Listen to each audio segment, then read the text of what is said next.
Okay. This is going to be a talk about building wealth for software engineers. My name is Zita Zhang, and I've been a software engineer in big tech for 7+ years. So why am I making this? I'm an engineer, and a lot of new grads came into my team recently, and they didn't really know what to do with their money. So they were asking. And I was like, well, I've got answers for you, but, here's a deck. Let me actually make a presentation about this. And so I wanted to teach them some financial concepts. I wanted to give them an idea of what are generally the good options and what should they look out for. Now, I would say this is, building wealth as a software engineer is kind of on easy mode because engineers make a lot of money and they can generally afford life. They have a lot of possibilities, I would say, if you manage your money well. And, you can do things like retire early. You can afford the American dream, buying a house. That's something that a lot of people can't afford these days. On the other hand, because the sums of money are bigger, there's more at stake, and a bad decision can actually set you back more than if you make good decisions. So that's kind of where it actually really matters to learn about personal finance and so on before you end up having a lot of money that you have to manage by yourself. Okay, so obviously I'm an engineer. I'm not a financial advisor. This is not financial advice, individualized professional advice for you. This is really meant to be educational. And it's meant to help you understand how money works and kind of what your options are, so that when you're making a decision for yourself, you kind of know what's going on. Since I don't know what your family or your personal situation is, you should probably look at making these decisions for yourself, look at what makes sense for you, and take responsibility for your own decisions. With all these investments, it's possible to lose money. And so if you want real financial advice, you should go talk to an actual financial advisor. So if I were to put everything onto one slide in terms of what you had to do to become wealthy, this is the slide, right? There's not that many things that you actually have to do this well. The first thing the first thing is that you want to be spending less money than you're making. So you want to be saving some amount of your money. The second is you want to start increasing your income. And it's way more important to increase your income than it is to try to reduce how much you're spending. To do that, you really want to be getting promoted from the sort of beginner, entry level of E3 up 2 levels to E5, which is generally where senior engineers are. The third thing is you want to look at your rent. That's generally going to be your biggest expense. So if you're going to really look to cut in any way, that's probably the place you want to look first. And with the money that you're saving, you want to put about 3 to 6 months worth of money into an emergency fund. And that's really just for peace of mind. After that, now you're starting to have leftover money that you're saving. You want to keep that money safe. So there's lots of things that will cause you to lose money that you want to avoid, like getting hacked or getting involved in some fraudulent scheme or someone tricking you from your money or someone stealing it or having a lot of debt and too much debt and playing with options, getting divorced. All these things will cost you a lot of money. And once you start having money, you want to keep the money safe. That's probably the first thing you have to do. The second, then after that, is you want to start paying off really high interest debt. I would say that's anything above 5% before you even start really investing.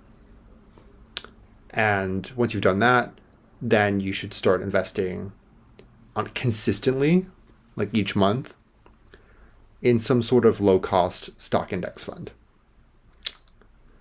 And then really the biggest thing after that is you continue through this process, and the compounding of those savings in the index fund are the things that would actually what creates the wealth.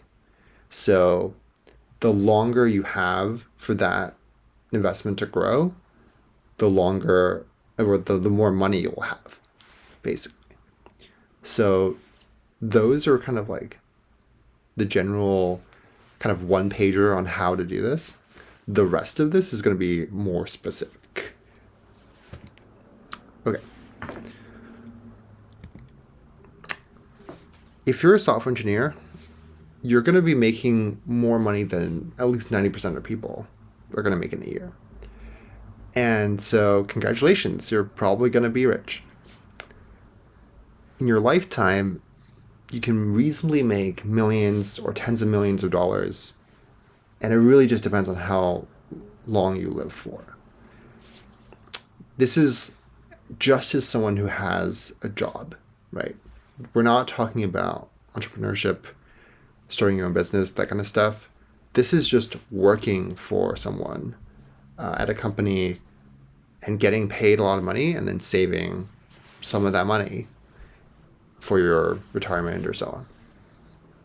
And so because we make so much money here, you're very lucky and also very smart to have picked this profession. So if you're watching this and you're not a software engineer, you should really consider whether it's possible to switch into this career or another high-paying career.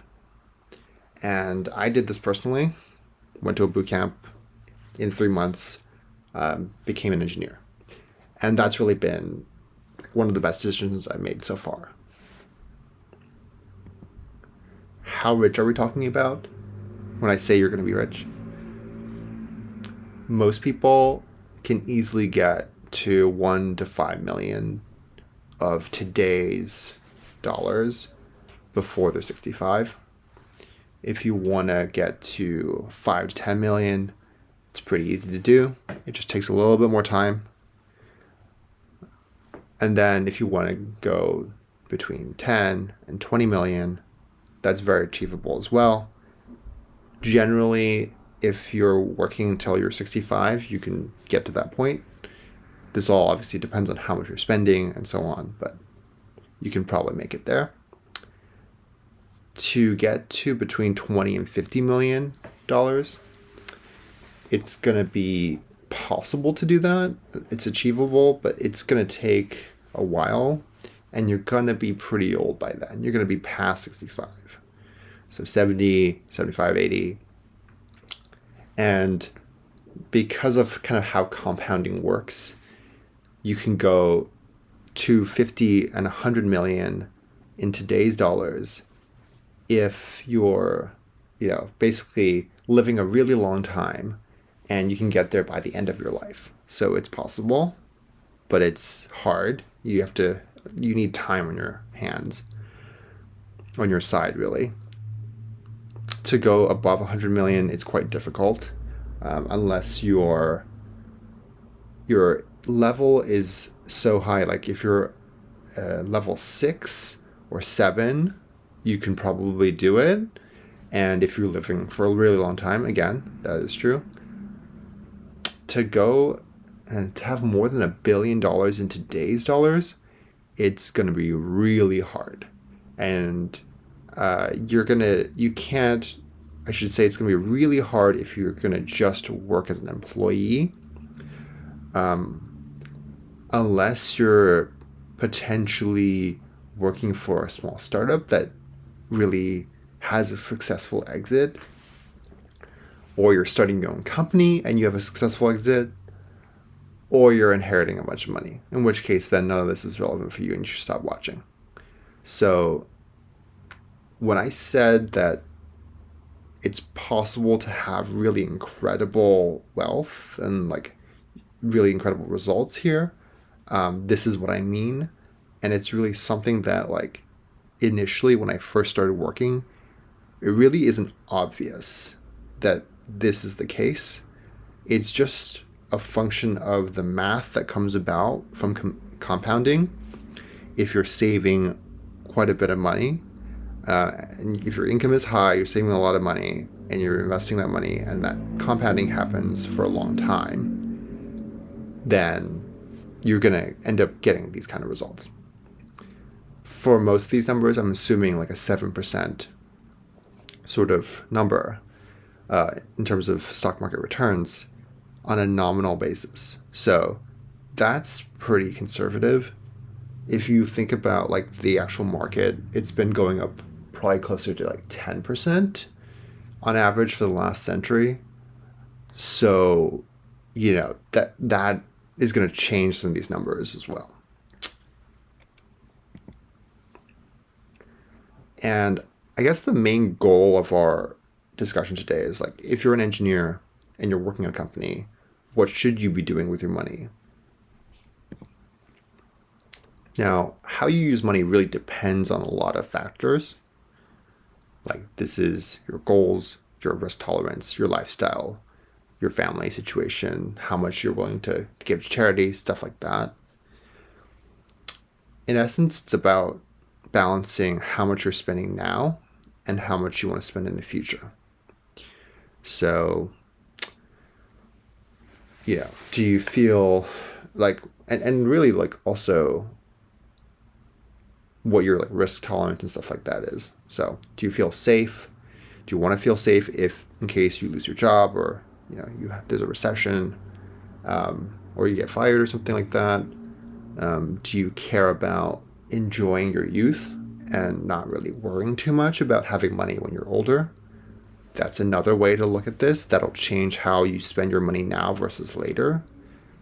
Do you care about having enough money in retirement? And how much? And do you want to retire early potentially?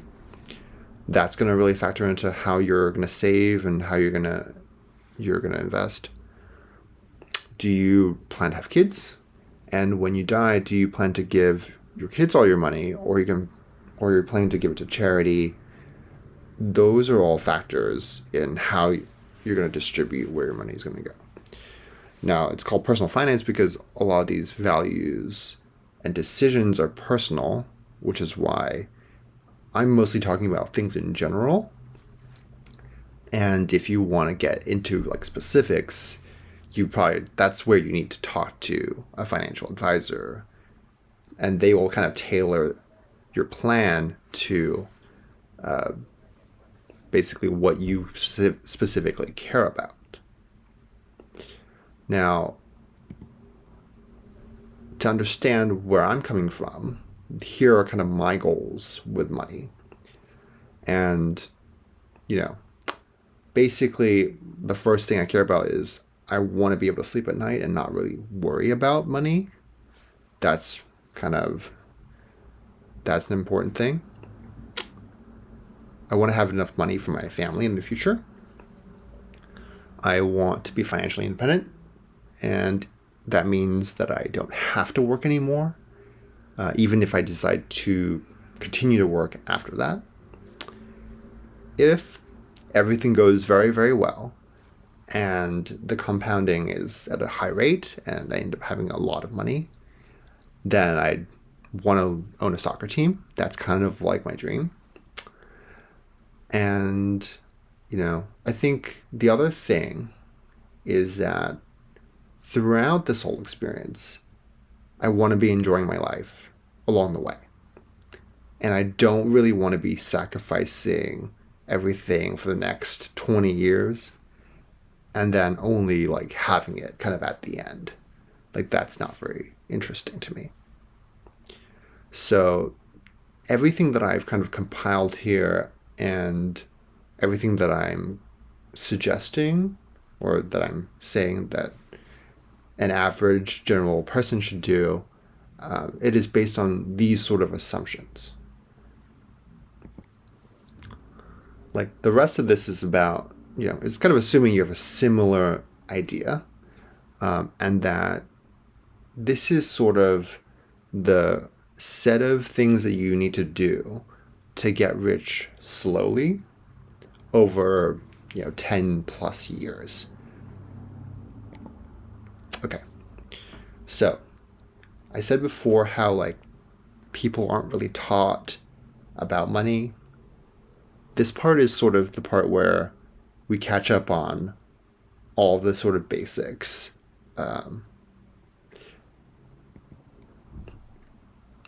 Like we all know that everyone needs money, right? Some people need a little bit of money. Some people need a lot of money. Some people just want more money for the sake of having more money. Each year, you need money for things that you need, like food and housing and so on. There are things that you want, and you need money for that. Things like having nice vacations, or things, objects, like going out and so on. There's also going to be money that you need for things in the future. Buying a house is a very common example. People really, I think it's the American dream culture of like assumption that you should buy a house, that it's creating this demand. But people think they want to buy a house, so you need to save money for that. To have a family also costs a lot of money. To retire costs a lot of money. All these things are so expensive that you can't just get them in 1 year. You have to actually save over multiple years in order to get to that point. So, okay, you need money. How do you get money? That's where the job comes in, right? Jobs, basically you're exchanging your time for money, and you're doing something valuable for the other person. As an engineer, your skills are going to be really valuable and rare. So that is why you're getting a lot of money for your time. And so much, when I say it's an easy case, is because generally you're getting paid so much money that you have more than you're going to spend. That is oftentimes a given. And for most people, having enough money is actually, earning enough money is really the hardest part of all of this. Like budgeting and stuff is easy if you have a bunch of money that's coming in. So that's why I say like building wealth for engineers is like kind of on easy mode, because you just have enough money coming in that you just have to know what to do with it. For most people, getting to having that much money earning that much money is really the main problem that they should be solving for. And then everything else becomes kind of easier afterwards. With so much earning, at the end of the year, you generally have money that's left over. Okay, so what do you do with that money? Now, like money doesn't grow on trees, but if you have money, if you pile of money, it will make more money. So those savings that you have each year, that will generate income for you if you invest it well. And you probably heard about compound interest. It's really incredible. It's where like your savings produce income. The income that your savings produced now produces more income. And so your savings are growing at an exponential rate as opposed to a linear rate.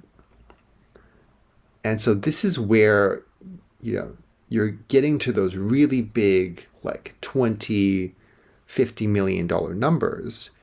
It's all kind of like towards the end and of an exponential curve. And if you have no money now, your job is really to make a pile of money so that it continues to grow by itself.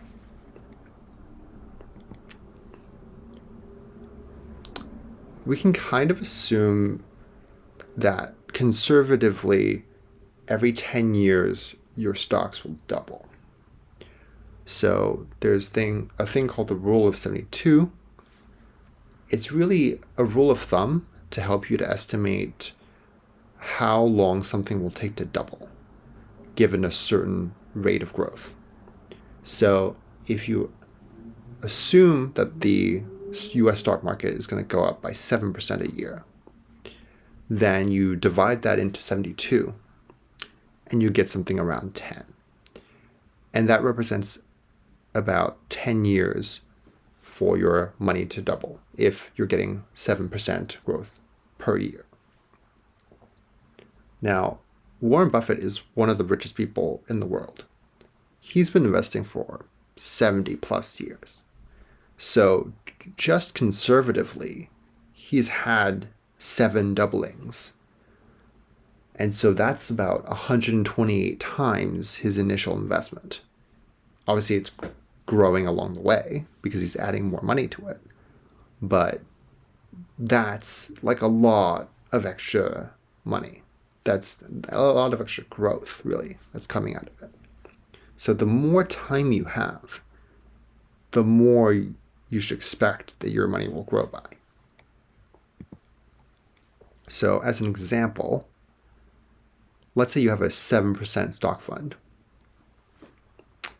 If you're 22 today and you're investing $10,000, in about 38 years, when you're 60, that $10,000 will become about $130,000. Along the way, you can see that it's kind of doubling every 10 or so years. If you have just a savings account, quote unquote, at a big bank, they're generally not paying you very much interest. It's probably going to be somewhere in the order of 0.01%. And if you put your $10,000 in here, at the end of 38 years, you're going to have still close to $10,000. If you put your money in a 2% savings account, then 2% is really what people were getting before this recent interest rate increase. Now you're getting close to 5%. But before that, let's say it's close to about 2%.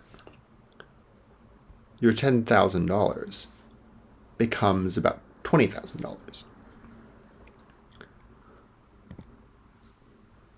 And this is sort of an illustration of how that growth is happening. This blue line is really that 7% investment per year. The 2% is this yellow line. And then the orange line is this savings account of 0.01%. And you can kind of see that with this investment, because it's doubling every 10 years, really the last 10 years is where half the money has been made, right? So if you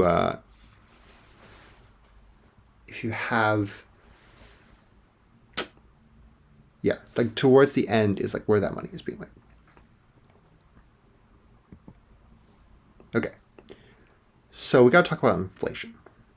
So those numbers I just mentioned, those were all dollar amounts in those years, right? And those dollars in the future years are not worth as much as they are today. So that's something you have to understand. And inflation just basically means that every year things get more expensive. Why is that? So $1 in 2025 is going to be worth less than $1 in 2024. And it's because if you had the dollar in 2024, you could have taken the dollar and invested it, and then you would have more than $1 the next year. So this is called the time value of money. In general, the Federal Reserve, which manages the money supply in the US, tries to keep inflation at about 2%. Okay. So that's sort of what we should expect. Like, as of currently, it's around 3% right now, but the goal is around 2%. The nominal value is sort of the value at that time. So the nominal value of $20,000 in 2034 is still the same. It's $20,000. But the real value is really a value compared to another time. So you don't necessarily care about what that $20,000 is in 10 years from now, in 2034. You kind of care what that $20,000 represents in today's dollars, and that would be about $16,000, because that's a much better comparison to the numbers that you know in terms of what it can buy. And so you kind of understand what $20,000 means in 10 years if you compare it to what it is today. So that's why we have these like two ideas of a nominal value and a real value.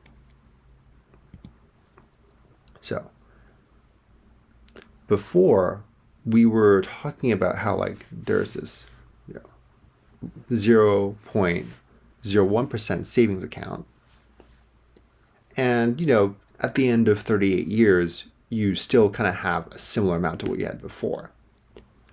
If you actually take into account inflation and how that $10,000 38 years from now is going to be worth less than it is today, to compare against the value of the money that you had at the beginning, you need to look at the real value of that $10,000.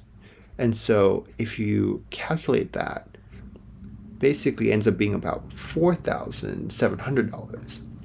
So having invested $10,000 initially, and at the end of time having $4,000 is kind of bad.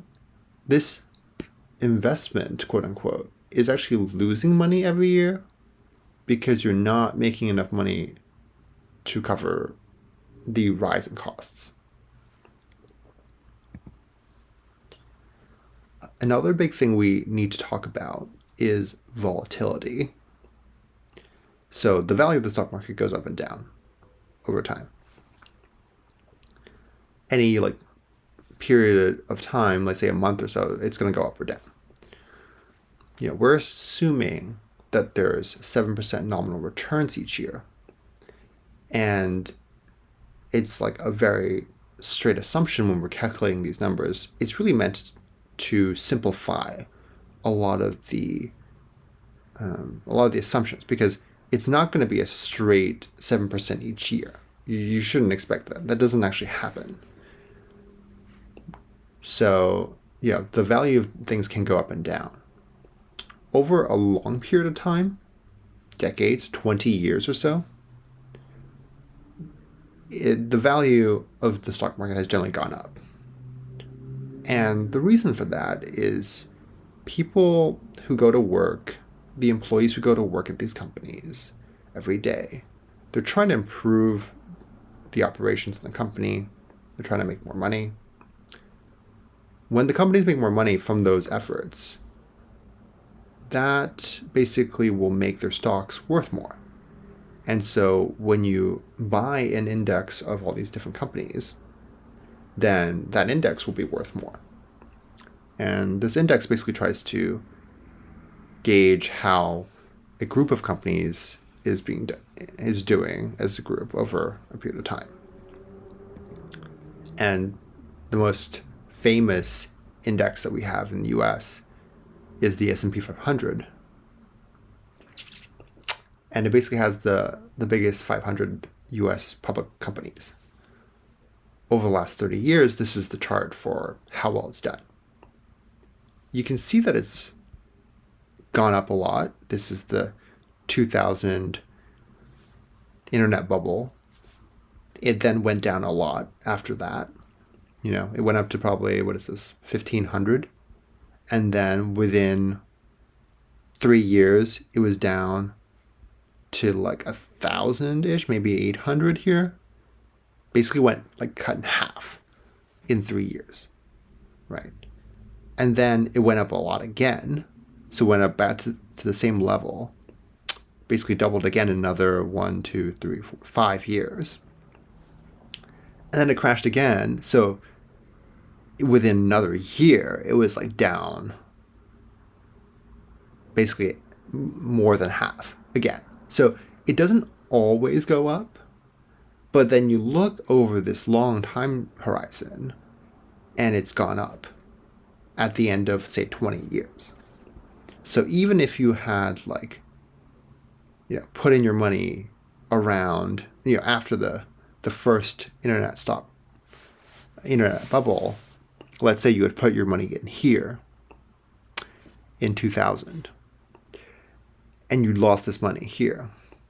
In about 20 years, where is that? That's over here. And so the value of that index has gone up to 3,500. So even if you just kind of ignored these bumps, something that was worth $1,500 is now worth $3,500. So it's kind of doubled in that time. So it's still gone up. And if we look even further back, right?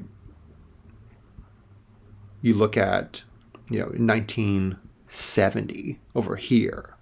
This is where it was. This is the S&P 500 index was at 89, right? We're currently at 5,000. So it's definitely gone up over time. And you can maybe think that okay, actually these peaks, people got a little too excited. They kind of got ahead of themselves. But then it actually did go up a lot afterwards.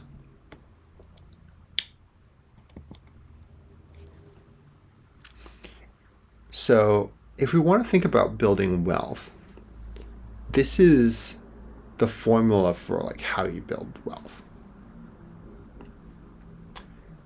The wealth that you have now is basically what you had last year plus the income you got from work minus the taxes minus your living expenses and plus any income you get from investments minus the taxes and any increase in value of those investments. This formula sort of changes over time. So let's say you have no investments. We can basically just strike out these terms at the end. And so you're left with just your wealth is equal to what you had last year plus income minus your taxes minus your living expenses. Okay.